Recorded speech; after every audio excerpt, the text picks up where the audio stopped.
Selamat siang teman-teman. Pada kesempatan ini kita masih akan membahas mengenai filsafat Hegel.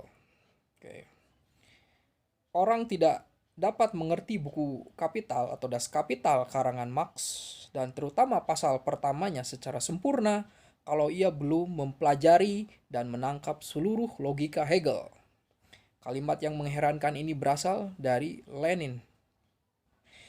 Oleh karena itu, sesudah setengah abad tak ada di antara para Marxis yang menangkap pemikiran Marx.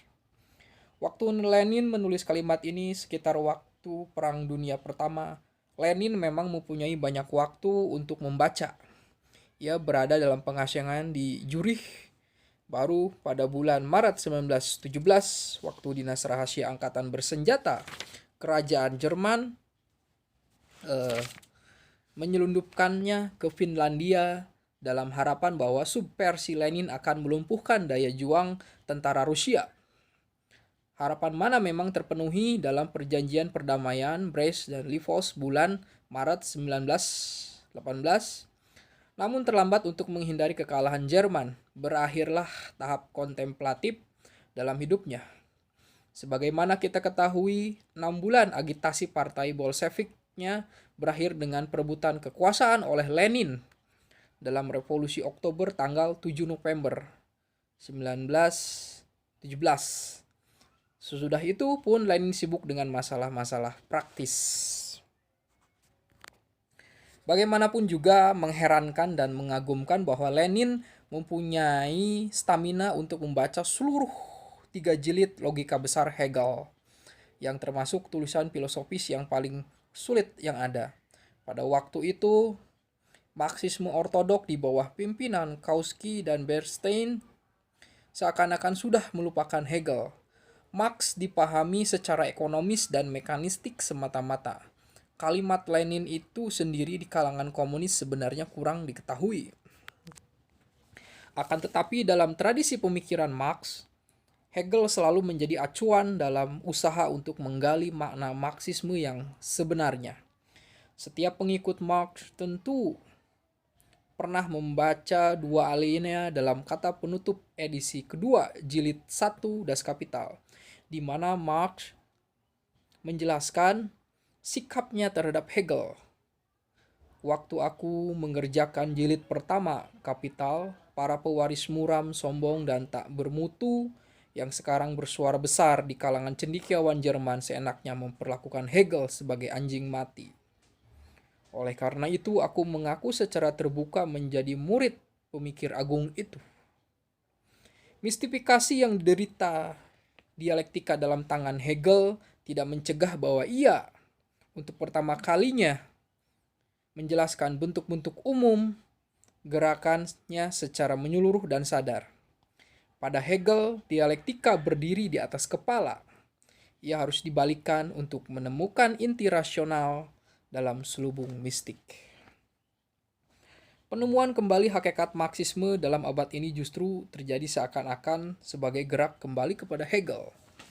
Karya George Lukács yang mengangkat kembali makna filosofis teori Marxisme sebenarnya History and Class Consciousness pada tahun 1923 berinti pendapat bahwa dialektika merupakan pusat pikiran Marx. Sedangkan Karl Korsch memakai dialektika Hegel untuk menunjukkan bahwa teori Marxisme sendiri merupakan unsur dalam perjuangan kelas yang revolusioner.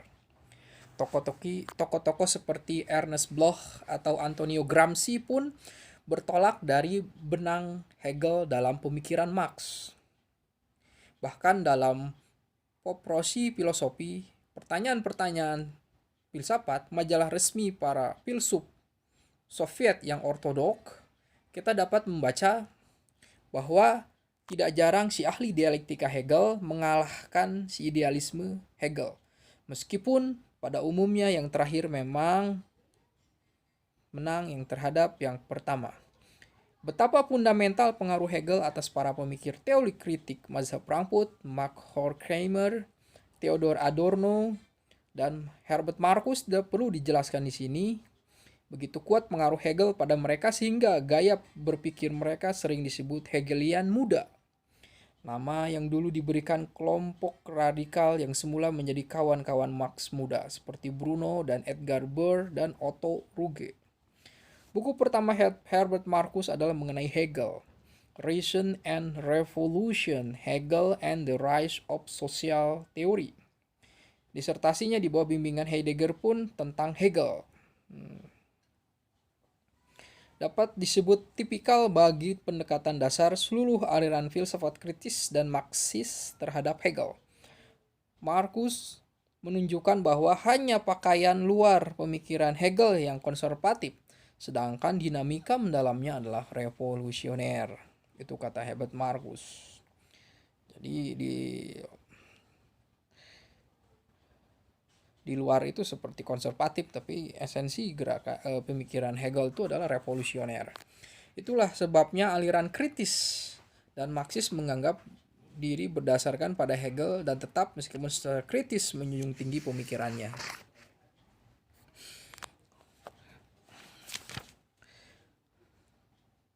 Tanpa mengubah dunia itu sendiri yang nyata yang terkena keterasingan mau mengungkapkan ciri abstrak dalam pemikiran Hegel. Ya, pemikiran Hegel dianggap abstrak. Maka dalam pengertian Hegel bukanlah ide yang mau mengubah dunia, melainkan pemahaman terhadap apa yang terjadi. Justru karena ia mau total, mau memahami segala-galanya, maka segala-galanya, katakan yang baik maupun yang buruk, mempunyai tempat di dalamnya. Dalam arti ini, filsafat Hegel merupakan filsafat identitas. Filsafat di mana apa yang berlawanan, realitas dan keterasingannya, kenyataan dan kritik terhadapnya menjadi satu. Maka kita mengerti mengapa pengagum dan pengkritik emosional Hegel, Adorno, menolak Hegel, menolak segala filsafat identitas, dan dalam bukunya Negatif Dialektik berusaha memperlakukan yang kelihatan kontradiktif sendiri, memikirkan non-identitas sebagai non-identitas. Hegel sendiri seakan-akan tenang-tenang saja. Menurut dia sendiri, filsafat bagaimanapun juga selalu terlambat. Sebagai gagasan dunia, ia baru muncul pada waktu realitas telah menyempurnakan proses pembentukannya dan menyelesaikan diri.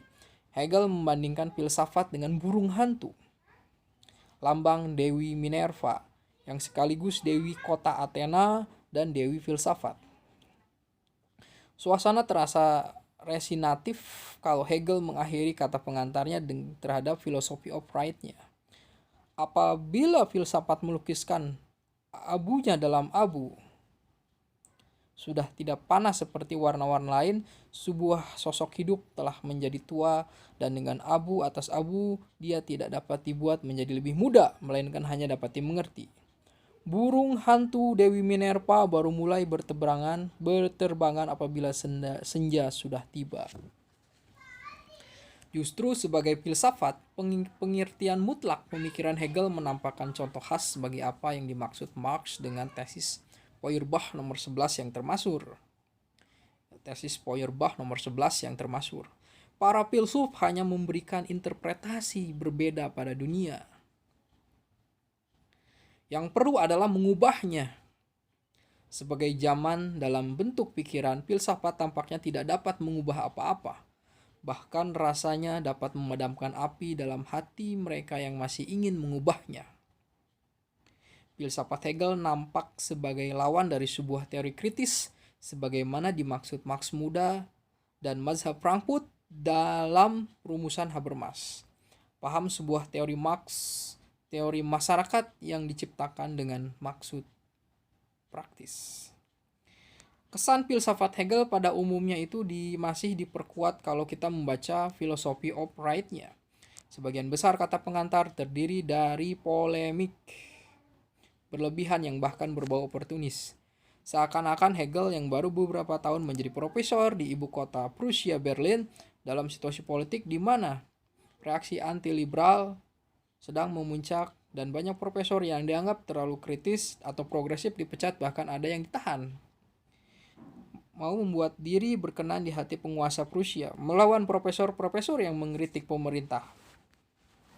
Profesor Jacob Friedrich Price misalnya memberikan ceramah di pesta mahasiswa kritis di benteng Wartburg tahun 1817 dan kemudian untuk sementara dipecat dari kedudukannya, dijuluki dangkal, dan pikirannya dinamakan bubur hati. Hegel berpolemik melawan mereka yang membenci undang-undang sebagai orang-orang yang menyamakan filsafat dengan kasakusuk kesewenangan. Hegel berpolemik melawan mereka yang membenci undang-undang sebagai orang-orang yang menyamakan filsafat dengan kasakusuk kesewenangan. Dalam Philosophy of Right sendiri, Hegel memang menyatakan bahwa negara modern merupakan pengejawantahan rasionalitas dan kebebasan. Negara modern pengejawantahan rasionalitas dan kebebasan. Tetapi ia mempertahankan monarki, melawan bentuk negara republik, menolak demokrasi dengan hak pemilihan umum, dan percaya bahwa golongan pegawai negeri memiliki wawasan, kepentingan umum, dan menjadi objektivitas dan rasionalitas pemerintahan. Meskipun negara sebagaimana digambarkan Hegel memang sudah terpengaruh oleh revolusi Prancis, akan tetapi konstitusi dan struktur kekuasaan yang diutarakan Hegel jauh dari apa yang diciptakan oleh para pemikir sejaman yang lebih kritis. Untuk memahami Hegel, jadi memang mengherankan mengapa Hegel lah yang seakan-akan dianggap nabi besar pertama segala filsafat kritis. Akan tetapi justru demikianlah. Dan mereka yang menjunjung tinggi Hegel, Marx, Lenin, Togliatti, Lukács, Marcus, Adorno, Habermas, dan filsuf kiri dan kritis lainnya justru mengerti Hegel dengan baik sekali. Marx saja sudah sadar betul sejak semula akan kelemahan Hegel. Apa yang membuat dia tetap mengaku Hegel sebagai sang filsuf? Yang dimaksudkan adalah filsafat Hegel. Semua pemikiran filsafat lainnya sejaman bagi Marx tidak berarti apa-apa. Rupa-rupanya untuk menjawab pertanyaan itu kita tidak boleh tinggal pada permukaan. Kita harus ke inti filsafat Hegel. Ada sebuah teks di mana Marx mudah menanggapi tuduhan bahwa Hegel mengakomodasikan diri dengan situasi politik. Marx menulis dalam catatan disertasinya, andai kata seorang filsuf betul-betul mengakomodasikan diri, maka murid-muridnya harus menjelaskan dari kesadaran hakiki internalnya apa yang bagi dia sendiri memiliki bentuk kesadaran eksoteris. Jadi akomodasi sang filsuf harus dijelaskan dari mekanisme internal pemikirannya oleh filsuf itu sendiri, malah tidak disadari. Apa yang tampak sebagai akomodasi Hegel secara hakiki, begitu interpretasi Marx, harus dipahami dalam kontradiksi internal filsafat Hegel. Sebagai pikiran yang total, ia berhadapan dengan realitas yang terpecah-pecah, bahwa yang masuk akal itu hanya justru terbukti dalam kontradiksi realitas yang tidak masuk akal. Yang di depan dan di belakang merupakan kebalikan dari apa yang dinyatakan dan menyatakan kebalikan dari apa yang adanya. Marx menjelaskan berbagai sikap akomodatif dari prinsip filsafat Hegel sendiri. Prinsip itu adalah pemikiran atau rasionalisasi total realitas, karena masih tetap pemikiran saja, harus mengungkapkan diri dalam berbagai inkonsistensi sang pemikir itu sendiri.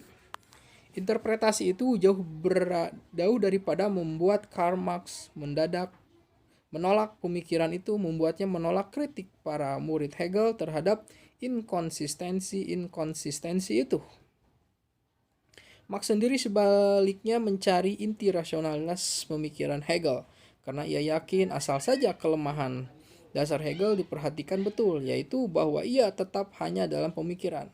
Hal mana kemudian menjadi nada seluruh kritik Marxisme terhadap Hegel. Inti rasional pemikiran itu sendiri dapat menjadi titik loncatan untuk suatu pengertian baru filsafat. Filsafat menjadi praktis. Dalam bahasa Marx muda, apa yang merupakan cahaya batiniah menjadi api penelan yang berbalik keluar. Oleh karena itu, kalau kita mau mengerti Hegel, kita harus masuk ke dalam pikirannya. Kita tidak boleh berhenti di luar, kita tidak boleh mencari ucapan-ucapan dan tesis-tesis secara enak sesuai dengan prasangka-prasangka kita sendiri. Membaca Hegel dari kepentingan sempit itu hanya dapat mengecewakan. Kita harus masuk ke dalam inti pemikirannya. Tetapi dapatkah pikiran Hegel yang begitu total dianalisis? Berikut ini saya sekedar mencoba mengikuti dialektika dalam logika Hegel. Bertolak dari salah satu titik tolak saja dan mencoba mengumpulkan paham-paham yang menyatakan diri dalam perjalanannya itu. Beberapa paham dasar Hegel. Manusia produk pekerjaannya sendiri. Ini seperti eksistensialisme ya. Saya mau bertolak dari sebuah teks Karl Marx yang terkenal dalam naskah-naskah Paris 1844 yang menulis yang besar pada fenomenologi Hegel adalah bahwa Hegel memahami penciptaan diri manusia sebagai proses, objektivasi sebagai objektivasi, sebagai eksteriorisasi dan peniadaan eksteriorisasi itu. Jadi bahwa ia memahami hakikat pekerjaan dan manusia objektif, manusia yang benar karena nyata sebagai hasil pekerjaannya sendiri. Marx di sini menekankan dua hal yang dapat menjadi titik tolak kita dalam menelusuri beberapa gagasan dasar Hegel. Hegel melihat manusia sebagai sebuah proses, dan proses itu dipahami sebagai hasil pekerjaannya. Bagi Hegel, realitas itu bukan sebongkah adaan, melainkan sesuatu yang menjadi. Yang benar adalah keseluruhan, akan tetapi keseluruhan hanyalah hakikat yang terjadi melalui perkembangannya. Manusia ada dalam perkembangannya, ia adalah proses. Ia bukan substansi melainkan subjek. Dan itu berarti ia hanyalah nyata sejauh ia adalah gerakan penempatan diri atau pengantaran diri menjadi lain dengan dirinya sendiri. Sebagai itu subjek adalah negativitas begitu saja. Nah, menarik nih. Manusia ada dalam perkembangannya, ia adalah proses. Dia selalu berproses. Ia bukan substansi melainkan subjek. Dan itu berarti ia hanyalah sejauh ia adalah gerakan penempatan diri atau pengantaraan dari menjadi lain dengan dirinya sendiri, suatu evolusi. Jadi realitas itu merupakan proses. Proses itu proses ekspektasi dan negasi. Realitas mengobjektifkan diri dengan mengasingkan diri dan menemukan identitas dalam keterasingan itu. Ia menemukan diri dalam negasinya. Dalam pekerjaan manusia mengubah dunia di luar. Dunia di luar mencerminkan manusia sendiri sekaligus mengasingkan manusia dari dirinya sendiri. Maka dengan menemukan diri dalam dunia yang nampaknya asing itu, ia memahami dunia sebagai negasinya dan sekaligus hakikatnya, dan dengan demikian mencapai dirinya sendiri pada tingkatan yang lebih tinggi. Proses itu berlaku bagi kesadaran sendiri yang misalnya saja dalam usaha filsafat mau memahami diri, tetapi ia berlaku juga di tingkat sejarah. Realitas, roh semesta, umat manusia merupakan proses negasi dan pengatasan negasi itu sendiri. Dalam pengertian negativitas itu, semua bentuk realitas yang nampaknya tak berubah dan abadi memperlihatkan diri sebagai realitas mengalir, sebagai momen atau tahap menuju ke penegasian diri. Sejarah mendapat arah. Manusia dan umat manusia membangun diri kebudayaannya dalam segala dimensi. Kalau memberi kesan abadi justru akan dinegasi. Atau kalau dianggap hancur, tidak ada kepastiannya, justru menemukan bentuk yang lebih tinggi. Konflik bukanlah gangguan keselarasan, melainkan bentuk manusia mengekspresikan hakikatnya dan dengan demikian merealisasikan potensi-potensinya dengan konflik. Sekarang adalah rasionalitas. Dengan realitas sebagai proses yang dimaksud Hegel bukan sebuah proses seperti proses evolusi jenis-jenis menurut Darwin, melainkan proses pendobrakan atau pernyataan diri akal budi. Manusia mengalami proses itu dalam kesadarannya sebagai peningkatan pengertiannya yang menyeluruh, dan kesadaran itu sekaligus mengungkapkan sebuah proses peningkatan rasionalitas dalam sejarah. Dan karena rasionalitas menyatakan diri melalui negativitas, negativitas adalah prinsip kemajuan baik dalam realitas maupun dalam pengertian tentang realitas itu, dan dua-duanya merupakan suatu proses. Hegel menguraikan proses itu di satu pihak sebagai proses perjalanan kesadaran diri dan pengetahuan indrawi sampai pengetahuan absolut. Di lain pihak sebagai proses perkembangan ruh dari roh subjektif melalui roh objektif ke roh absolut. Yang satu itu jalur fenomenologis, yang satunya ensiklopedis. Yang khas bagi proses itu adalah tidak mengherankan bahwa dia merupakan gerakan. Pengertian maupun sejarah merupakan suatu yang terus terjadi di mana setiap momen atau pengertian baru menaikkan keseluruhan ke tingkat dialektis yang lebih tinggi yang menjadi langkah perangsang bagi dialektika baru. Yang juga khas bagi proses ini adalah struktur negativitasnya. Kemajuan tercapai melalui penyangkalan. Setiap momen dalam positivitasnya adalah terbatas, berat sebelah, dan itu berarti tidak adekuat, tidak sesuai dengan dirinya sendiri. Maka momen itu merangsang penyangkalan sendiri, penyangkalan meskipun total. Penyangkalan itu sendiri juga tidak benar karena di satu pihak penyangkalan itu menyangkal dan di lain pihak justru mengandaikan apa yang disangkal, maka perlu disangkal sendiri dalam negasi dengan negasi dan hasilnya adalah A tetapi di tingkat lebih tinggi karena sudah dimurnikan dan dibenarkan oleh penyangkalannya. Dengan model dialektika ini Hegel menjelaskan kemajuan dalam sejarah dan dalam pengertian kita tentang sejarah dan tentang apa saja. Kerangka ini membuka kemungkinan untuk mengerti negativitas secara positif dan itu berarti kita dapat mengerti rasionalitas realitas dalam sebuah model harmoni